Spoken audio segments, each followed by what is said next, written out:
ಆಸೆಗೂ ಮತ್ತೆ ಆಕಾಂಕ್ಷೆಗೂ ಇರುವಂತಹ ವ್ಯತ್ಯಾಸ ಏನು? ಈ ಆಸೆ ಆಕಾಂಕ್ಷೆ ಎರಡೂ ವರ್ಲ್ಡ್ ಆಫ್ ಡಿಫರೆನ್ಸ್ ಅಂತಾರೆ. ಅಜಗಜಾಂತರ ವ್ಯತ್ಯಾಸ. ಆಸೆ ಬೀಜದಿಂದನೇ ನಾವು ಹುಟ್ಟಿರೋದು. ಆಸೆ ಬೀಜದಿಂದನೇ. ಕಾಮ ಅಂತ ಹೇಳ್ತಾರೆ ಆಸೆನ. ಕಾಮ, ಈ ಕಾಮದಿಂದಲೇ ಹುಟ್ಟಿರೋದು. ಅಂದರೆ ಇದು ಬಹಳ ಲೋ ಲೆವೆಲ್ ಆಫ್ ಎನರ್ಜಿ. ಇದು ಮೂಲಾಧಾರದಲ್ಲಿ ಹುಟ್ಟುವಂತಹದ್ದು ಸೆಕ್ಷುವಲ್ ಎನರ್ಜಿ. ಈ ಸೆಕ್ಸ್ ಎನರ್ಜಿ ಏನಿದೆ ಇದು ನಾವು ಈ ಬಯೋ ಎನರ್ಜಿ ಅಂತೀವಿ. ಇದು ನಮ್ಮನ್ನು ಕೆಳಗಡೆ ಎಳಿತಾ ಇರುತ್ತೆ. ಪ್ರಾಣಿಗಳಿಗೆ ಈ ಮೂಲಾಧಾರ ಚಕ್ರ ಮೇಲೆ, ಮನುಷ್ಯರಿಗೆ ಇದು ಕೆಳಗಡೆ ಚಕ್ರ, ಸಹಸ್ರಾರ ಮೇಲಿನ ಚಕ್ರ. ಈ ಕೆಳಗಿನ ಚಕ್ರದಲ್ಲಿ ಹೇಳೋದು ಮೊದಲು ಆಸೆ. ಈ ಆಸೆ ಅನ್ನೋದು ತೀವ್ರವಾದರೆ ಲೋಭ, ಇದನ್ನು ಕಾಮ ಅಂತಾರೆ. ಲೋಭ, ಕಾಮ ಲೋಭಕ್ಕೆ ಬರುತ್ತೆ. ಲೋಭದಿಂದ ಲೋಭ ತೀವ್ರವಾದಾಗ ಮಾತ್ಸರ್ಯ, ಅದರಿಂದ ಮೋಹ, ಮಾತ್ಸರ್ಯದಿಂದ ಮೋಹ, ಮೋಹದಿಂದ ಬಂಧನ, ದ್ವೇಷ, ಅಸೂಯೆ, ರೋಷ ಎಲ್ಲ ಮನುಷ್ಯನಲ್ಲಿ ರಾಕ್ಷಸ ಗುಣ ಬರುತ್ತೆ. ದುರಾಸೆ, ಆಸೆ ಅಂದರೆ ಸ್ವಾರ್ಥದಲ್ಲಿ ಬರುವಂತಹ low level desires, cheap desires. ನಂಗಿರಬೇಕು, ನಂಗಿರಬೇಕು, ನಂಗಿರಬೇಕು, ನನಗೇ ಬೇಕು, ಯಾರಿಗೂ ಸಿಗಬಾರ್ದು, ನನಗಾಗ್ಬಿಟ್ಮೇಲೆ ಇದನ್ನು ತಪ್ಪಿಸ್ಕೊಯ್ದು ಕಳ್ಕೋಬಾರ್ದು, ಅದನ್ನು ಹಿಡ್ಕೋಬೇಕು. ಇದು ಯಾರು ನಾನು ಕೊಡ್ತಾರೋ ಅವ್ರನ್ನ ಪ್ರೀತಿಸ್ತೀನಿ, ಕೊಡದೇ ಇದ್ದರೆ ನಾನು ದ್ವೇಷಿಸ್ತೀನಿ. ಇಷ್ಟರ ಮಟ್ಟಿಗೆ ಆ ಮೋಹ, ಅದರ ಬಗ್ಗೆ ವಸ್ತು ಮೋಹ, ವ್ಯಕ್ತಿ ಮೋಹ, ವಿಷಯ ಮೋಹ, ವ್ಯವಹಾರದಲ್ಲಿ ಎಲ್ಲ ಮೋಹ. ಅದಕ್ಕೆ ಇದನ್ನು ಆಸೆ ಅಂತ ಹೇಳ್ತಾರೆ. ಆದರೆ ಆಸೆನ ಸ್ಪಿರಿಚುಯಾಲಿಟಿನಲ್ಲಿ ಅದೇ ಸೇಮ್ ಎನರ್ಜಿ, ನಥಿಂಗ್, ಬೇರೆ ಯಾವುದೂ ಅಲ್ಲ. ಅದನ್ನು ನಾವು ಪ್ರೇಮವಾಗಿ ಅದನ್ನು ನಾವು ರಿಫೈನ್ ಮಾಡಿದಾಗ ಸೇಮ್ ಎಮೋಷನ್ ಅದು ಭಕ್ತಿಯಾಗಿ ಭಗವಂತನ ತಲುಪೋದಕ್ಕೆ ಯೋಗ್ಯವಾಗುತ್ತೆ. ಹೀಗೆ ಕಾಮ ಅನ್ನೋದು, ಡಿಸೈರ್ ಅನ್ನೋದು ನಿಜವಾಗ್ಲೂ ಒಂದು ಆಕಾಂಕ್ಷೆ ಆಗಬೇಕಾದ್ರೆ, higher level of desire, selfless desire ಆಗಬೇಕಾದ್ರೆ ಮಹತ್ತರವಾದ ದೊಡ್ಡ ದೊಡ್ಡ ಆಸೆಗಳು ಬರಬೇಕು. ಸ್ಮಾಲ್ ಅಲ್ಲ, ನನಗೆ ಅಲ್ಲ, ಎಲ್ಲರಿಗಾಗಿ, ಎಲ್ಲರಿಗಾಗಿ, ಪ್ರಪಂಚಕ್ಕಾಗಿ, ಇದು ಪರಮಾತ್ಮನಿಗಾಗಿ ನಾನು ಎಲ್ಲವನ್ನೂ ತ್ಯಾಗ ಮಾಡ್ತೀನಿ, ಎಲ್ಲವನ್ನೂ ಅರ್ಪಣೆ ಮಾಡ್ಕೊಳ್ತೀನಿ. ಸೆಲ್ಫ್ಲೆಸ್ ಆಗಿ, ಅನ್ಕಂಡೀಷನಲ್ ಆಗಿ ಎಲ್ಲರಿಗೂ ಸೇವೆ ಮಾಡುವಂತಹ ಆಸೆಗಳು ಬರುತ್ತೆ. ಅದು ಇಂಟ್ಯೂಟಿವ್ ಆಗಿ ಬರುತ್ತೆ. ಅದು ಪರಮಾತ್ಮನ ಪ್ರೇರಣೆ ಆಗಿರುತ್ತೆ. ಅದು ಅವನ ಆಸೆ ಆಗಿರುತ್ತೆ, ಅವನ ಇಚ್ಛೆ ಆಗಿರುತ್ತೆ, ಅವನ ಒಂದು ಸಂಕಲ್ಪ ಆಗಿರುತ್ತೆ. ಅದು ನಮ್ಮ ಮೂಲಕ ನಡೆಯುತ್ತೆ. ಅದನ್ನು ಆಕಾಂಕ್ಷೆ ಅಂತ ಹೇಳ್ತಾರೆ. ಈ ಆಕಾಂಕ್ಷೆ ಆಸೆಗಿಂತ ಬಹಳ ದೊಡ್ಡದು. ಅದು ಪ್ರೇಮ ಆದರೆ ನಮ್ಮಲ್ಲಿ ನಾವೇ ಅದನ್ನು ಆಕರ್ಷಿಸಬಹುದು. ಆಕಾಂಕ್ಷೆಗಳನ್ನು, ಆ ಪ್ರೇಮ ಬಂದಾಗ ನಮಗೆ ಸ್ವಾರ್ಥದ ಕಾಮ ಮೋಹ ಹೊಟ್ಟೋಗುತ್ತೆ. ಪ್ರೇಮ ಎಲ್ಲರಲ್ಲೂ ಬರೋಕ್ಕೆ ಶುರು ಆಗುತ್ತೆ. ನಮ್ಮ ಆಸೆಗಳು ಎಲ್ಲರಿಗೋಸ್ಕರ ಬರುತ್ತೆ. ಆಗ ನಮ್ಮ ಎಮೋಷನ್ನು ರಿವೈವ್ ಆಗಿ ಅದು ರೀಕ್ರಿಯೇಟ್ ಆಗಿ ನಮ್ಮಲ್ಲೇ ಒಂದು ಹೊಸ ಒಂದು ಟ್ರಾನ್ಸ್ಫಾರ್ಮೇಷನ್ ಆಗುತ್ತೆ. ಹೀಗೆ ನಮ್ಮನ್ನು ಕೂಡ ಅದು ಪರಿವರ್ತನೆ ಮಾಡುತ್ತೆ. ಒಂದು ಆಸೆ, ಒಂದು ಆಕಾಂಕ್ಷೆ ಆಗಿಬಿಟ್ರೆ ಮನುಷ್ಯ ತಾನೇ ಪರಿವರ್ತನೆ ಆಗೋಗ್ತಾನೆ. ಆಕಾಂಕ್ಷೆ ಅನ್ನೋದು ಅದು ಡೀಪ್ ಇನ್ಸೈಡ್ ಬರುವಂತಹ ಪ್ರೇರಣೆ. ಮನುಷ್ಯನಲ್ಲಿ ಭಗವಂತನ ಶುಭ ಕಾಮನೆಗಳು ಕೆಲಸ ಮಾಡೋದೇ ಆಕಾಂಕ್ಷೆ.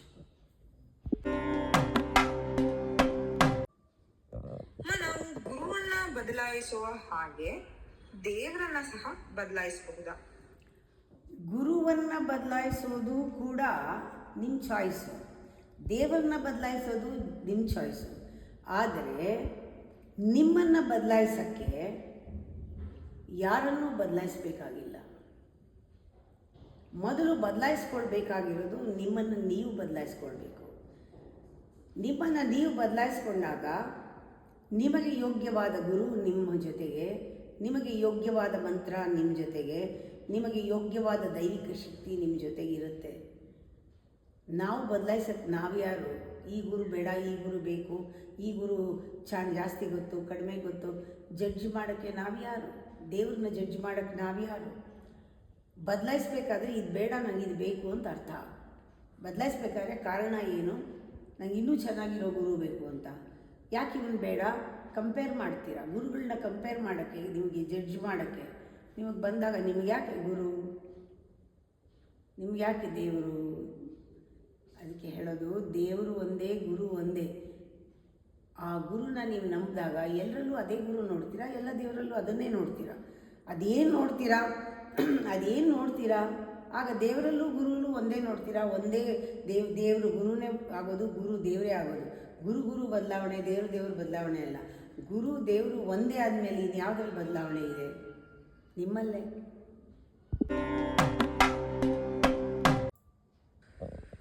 ಅಮ್ಮ, ಬಹಳಷ್ಟು ಜನಕ್ಕೆ ಈ ಪ್ರಶ್ನೆ ಇದೆ. ಏನಪ್ಪಾ ಅಂದ್ರೆ, ಪ್ರತಿದಿನ ನಾವು ಒಂದೇ ಸಮಯಕ್ಕೆ ಧ್ಯಾನ ಮಾಡ್ಬೇಕಾ? ಅಂದ್ರೆ ಇವತ್ತು ನಾವು 5 ಗಂಟೆಗೆ ಮಾಡಿರ್ತೀನಿ ಅಂತ ಅನ್ಕೊಳ್ಳಿ. ನಾನು ನಾಳೆನೂ 5 ಗಂಟೆಗೆ ಮಾಡ್ಬೇಕಾ, ಅಥವಾ ನಾನು ಅದನ್ನ 6 ಗಂಟೆಗೆ ಮಾಡ್ಬೋದಾ? ಈ ಒಂದು ರೊಟೀನ್ ಅನ್ನ ಫಿಕ್ಸ್ ಮಾಡ್ಕೊಳ್ಳೋದು ಹೇಗೆ ಅಮ್ಮ? ಕೆಲವರು ನನ್ನನ್ನು ಕೇಳ್ತಾರೆ, ಇನ್ಸಿಯೇಷನ್ ತೊಗೊಂಡ ತಕ್ಷಣ ಕೇಳೋದು ಇದೇ ಪ್ರಶ್ನೆ. ನಾವು ಫಸ್ಟು ದಿನ ಮಾಡಬೇಕಾ? ಹೌದು. ದಿನ ಇಷ್ಟೊತ್ತಿಗೆ ಮಾಡಬೇಕಾ? ಹೌದು. ಒಂದಿನ ಅಕಸ್ಮಾತ್ ಆ ಟೈಮ್ ನಮ್ಗೆ ಆಗದೇ ಇದ್ದರೆ ಆಮೇಲೆ ಮಾಡೋದು ಬೇಡವಾ? ಮಾಡಬಾರ್ದಾ? 6 ಗಂಟೆಗೆ ಮಾಡಬಾರ್ದಾ? 8 ಗಂಟೆಗೆ ಮಾಡಬಾರ್ದಾ? ಎಷ್ಟು ದಿನ ಮಾಡಬೇಕು? ಕೆಲವರು ಇಷ್ಟು ದಿನ ಆದಮೇಲೆ ಫೋನ್ ಮಾಡ್ತಾರೆ, ನಾನು ಇಷ್ಟು ದಿನ ಮಾಡಿದೆ, ಇಷ್ಟು ಸತಿ ಮಾಡಿದೆ, ಇಷ್ಟು ಸತಿ ಮಂತ್ರ ಹೇಳಿದೆ, ಇಷ್ಟು ಜಪ ಮಾಡಿದೆ, ಮುಂದೇನು? ಈ ಪ್ರಶ್ನೆ ಎಲ್ಲ ಕೇಳ್ತಾರೆ. ನಾನು ಅದರಲ್ಲೂ ಮುಂದೇನಿಲ್ಲ. ಯಾವಾಗ ನಮ್ಮ ನಂಬರ್ಗೆ ಬಂದ್ಬಿಡ್ತು ಎಲ್ಲ, ಟೈಮ್ ದೇಶ ಕಾಲಕ್ಕೆ ಸಿಕ್ಕಾಕೊಂಡ್ರೆ ನೀವು, ಅದೊಂದು ಬಂಧನ. ಇಷ್ಟು ದಿವಸ ಮಾಡೋದು, ಇಷ್ಟು ಸತಿ ಮಾಡೋದು, 108 ಸತಿ ಮಾಡೋದು, ಆಮೇಲೆ ಏನಿಲ್ಲ, 0 3 ನಾಮ, ಆ ಥರ ಅಂದ್ಕೊಂಡು ಮಾಡಿದ್ರೆ ಮಾಡೋದು ಮುಖ್ಯ. ಯಾವಾಗ ಬೇಕಾದ್ರೂ ಮಾಡ್ಬೋದು. ಆದರೆ ಪ್ರಾರಂಭದಲ್ಲಿ ಒಂದು ನೇಮ ಬೇಕು. ನಿಮಗೆ ಒಂದು ರೂಢಿ ಮಾಡ್ಕೊಂಡಿದ್ದೀರಾ, ಮಾಡದೇ ಇರೋ ರೂಢಿ ಇರೋಲ್ಲ, ಬೇರೆ ಏನೋ ಮಾಡ್ತಾಯಿದ್ದೀರಲ್ಲ ಒಂದು ರೂಢಿ ಮೇಲೆ, ಆ ರೂಢಿ ಪ್ಯಾಟ್ರನ್ ಕಡಿಬೇಕು. ಬ್ರೇಕ್ ಥ್ರೂ ಅಂತಾರೆ, ಅಂದರೆ ಐಸ್ ಹೊಡಿಬೇಕು ಅಂತ. ಆ ಪ್ಯಾಟ್ರನಿಂದ ನಿಮಗೆ ಚೇಂಜ್ ಮಾಡಬೇಕು. ಆ ಪ್ಯಾಟ್ರನ್, ಹಳೆ ಪ್ಯಾಟ್ರನ್ ಡಿಸ್ಟ್ರಾಯ್ ಮಾಡಬೇಕು. Mind works repeatedly with pattern. ಅದೇ ಅಭ್ಯಾಸ ಆಗೋಗಿದೆ. 5 ಗಂಟೆಗೆ ಹೇಳೋದು ಅಲ್ಲ, 8 ಗಂಟೆಗೆ ಹೇಳೋದು, ಸೂರ್ಯ ಬಂದಮೇಲೆ ಹೇಳೋದು, 8 ಗಂಟೆಗೆ ಹೇಳೋದು. ಯಾವಾಗಂದರೆ ಆವಾಗ ಸ್ನಾನ ಮಾಡೋದು, ಅದಕ್ಕೊಂದು ಹೊತ್ತು ಗೊತ್ತಿಲ್ಲ. ಏನಂದರೆ ತಿನ್ನೋದು, ಒಂದಿನ ಹೀಗೆ, ಒಂದಿನ ಹಾಗೆ, ಒಂದಿನ ಮಧ್ಯಾಹ್ನ ಮಲ್ಕೊಳ್ಳೋದು, ಇನ್ನೊಂದು ದಿನ ಮಧ್ಯಾಹ್ನ ಎದ್ದಿರೋದು, ಇನ್ನೊಂದು ದಿನ ರಾತ್ರಿ 12 ಗಂಟೆ ಆದರೂ ಫಿಲ್ಮ್ ನೋಡ್ತಾ ಇರೋದು, ಮಧ್ಯರಾತ್ರಿ ಯಾವಾಗಲೂ ಎದ್ದು ಊಟ ಮಾಡೋದು. ಇದೆಲ್ಲ ಇರುತ್ತೆ. ಕೆಲವರಿಗೆ ಡಿಸಿಪ್ಲಿನ್ ಇರಲ್ಲ. ಅಂಥದನ್ನೆಲ್ಲ ಹೋಗಬೇಕಾದ್ರೆ ಅವ್ರಿಗೊಂದು ಡಿಸಿಪ್ಲಿನ್ ಹೇಳೋಕ್ಕೆ ನೀವು 5 ಗಂಟೆಗೆ ಮಾಡಲೇಬೇಕು ಅಂತ ಹೇಳ್ತೀವಿ. ಎಷ್ಟು ಅಭ್ಯಾಸ ಬರೋವರೆಗೂ ಒಂದು ವ್ರತ ಮಾಡಿ 48 ದಿವಸ ರಿಪೀಟೆಡಾಗಿ ಸಬ್ಕಾನ್ಷಿಯಸ್ ಮೈಂಡ್ಗೆ ಒಂದು ಪ್ಯಾಟ್ರನ್ ಕೊಟ್ಟರೆ ಆಮೇಲೆ ಅದು ಮಾಡಿಸ್ಕೊಡುತ್ತೆ, ನಿಮ್ಮನ್ನ ಮಾಡಿಸುತ್ತದು.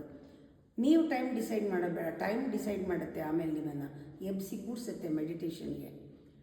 ಅದಕ್ಕೆ ಈ ಜಾಗದಲ್ಲೇ ಮಾಡಬೇಕು, ಇದೇ ಟೈಮ್ ಮಾಡಬೇಕು ಅಂತ ಮುಂಚೆ ಮಾಡಿರ್ತೀವಿ. ಬಿಕಾಸ್ ಅದೊಂದೇ ಜಾಗದಲ್ಲಿ ಮಾಡ್ತಿರೋ ಒಂದು ವೈಬ್ರೇಷನ್ ನಿಮ್ಮನ್ನು ಡ್ರಾ ಮಾಡುತ್ತೆ. ಆ ಜಾಗ ನೋಡಿದ ತಕ್ಷಣ ಧ್ಯಾನ ಮಾಡಬೇಕು ಅಂತ ಎಳೆಯುತ್ತೆ. ಟೈಮ್ ನಿಮ್ಮನ್ನು ಎಚ್ಚರಿಸುತ್ತೆ. ದೇಶ ಕಾಲಕ್ಕೆ ಅದು ನೀವು ಹೊಂದ್ಕೊಂಡು ಹೋದರೆ ಅದು ಆ ಟೈಮ್ನಲ್ಲಿ ಜ್ಞಾಪಿಸುತ್ತೆ. ಅಲ್ಲಿವರೆಗೂ ನೀವು ಅದಕ್ಕೊಂದು ಟೈಮ್ ಅಂತ ಕೊಟ್ಟು ಮಾಡಬೇಕಾಗತ್ತೆ. ಪ್ರಾರಂಭದಲ್ಲಿ ಮಾತ್ರ. ಅದಕ್ಕೆ ಸಿಕ್ಕಾಕೊಂಡ್ರೆ ನೀವು ಮಾಡಲ್ಲ. You are capable of dropping it.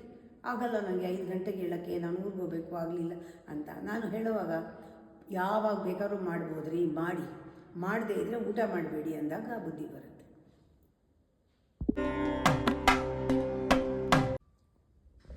ಅಮ್ಮ, ಬ್ಲೆಸ್ಸಿಂಗ್ ಅನ್ನ ನಾವು ಹೇಗೆ ಪಡೆಯೋದು? ಅಂದ್ರೆ ಈಗ ಒಂದು ಆಶೀರ್ವಾದ ನಮ್ಗೆ ಆಗ್ಬೇಕು ಅಥವಾ ಪಡಿಬೇಕು ಅಂತಂದ್ರೆ ಅದನ್ನ ಹೇಗೆ ಪಡೆಯೋದು ಅಮ್ಮ? ಆಶೀರ್ವಾದ ಪಡೆಯೋಕ್ಕೆ ಸರ್ಕಸ್ ಮಾಡಬೇಕಾಗಿಲ್ಲ. ಆಶೀರ್ವಾದ ಪಡೆಯೋಕ್ಕೆ ನಾವೇನೂ ಕೊಟ್ಟು ತಗೊಳ್ಳೋದಲ್ಲ. ಇದು ವ್ಯಾಪಾರ ಅಲ್ಲ. ಆಶೀರ್ವಾದ ಎಫರ್ಟ್ಲೆಸ್. ಆಶೀರ್ವಾದಕ್ಕಿಂತ ಸುಲಭವಾದದ್ದು ಯಾವುದೂ ಇಲ್ಲ ಪ್ರಪಂಚದಲ್ಲಿ. ಎಲ್ಲವೂ ಏನೇನಿದೆ ಅದೆಲ್ಲ ಒಂದು ಇಟ್ಟರೆ ಅದೆಲ್ಲವೂ ಕಷ್ಟವೇ. ಇಂದ್ರಿಯಗಳ ಮೂಲಕ ಪಡ್ಕೊಳ್ಳೋದು, ಮನಸ್ಸು ಮಾಡಿ ಗಿಟ್ಟಿಸ್ಕೊಳ್ಳೋದು, ಬುದ್ಧಿ ಉಪಯೋಗಿಸೋದು, ಇದರಿಂದ ಅಹಂಕಾರದಿಂದ ನಾವು ಫೈಟ್ ಮಾಡಿ ತಗೊಳ್ಳೋದು ಎಲ್ಲ ಕಷ್ಟ. ಆಶೀರ್ವಾದ ಸುಲಭ.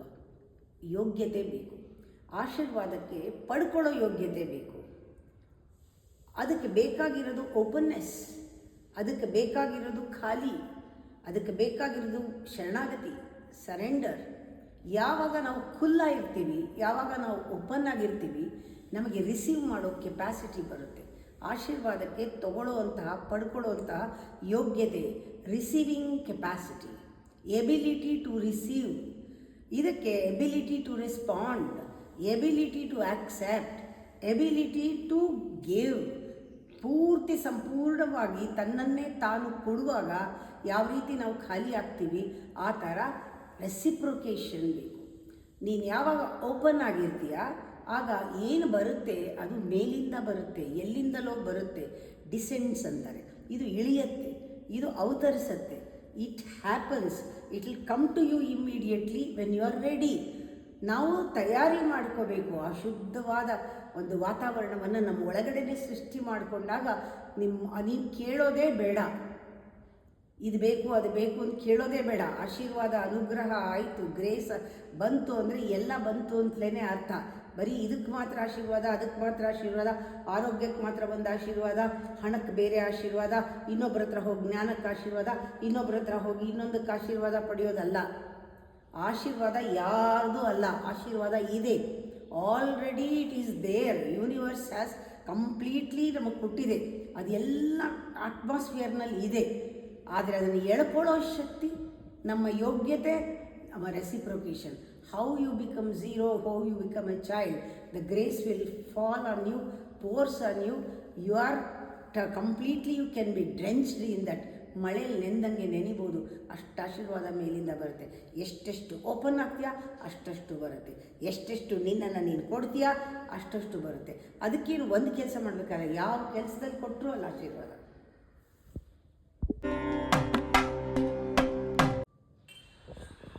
ಈ ಬೋರ್ಡಮ್ ಅನ್ನ ನಾವು ಕಳಿಯಲು ಅಥವಾ ನಮಗೆ ಬೇಸರ ಕಳಿಯಲು ಸ್ಪಿರಿಚುಯಾಲಿಟಿನೇ ಬೆಸ್ಟ್ ಅಂತ ಅಂತಾರೆ ಅಮ್ಮ, ಅದು ನಿಜಾನಾ?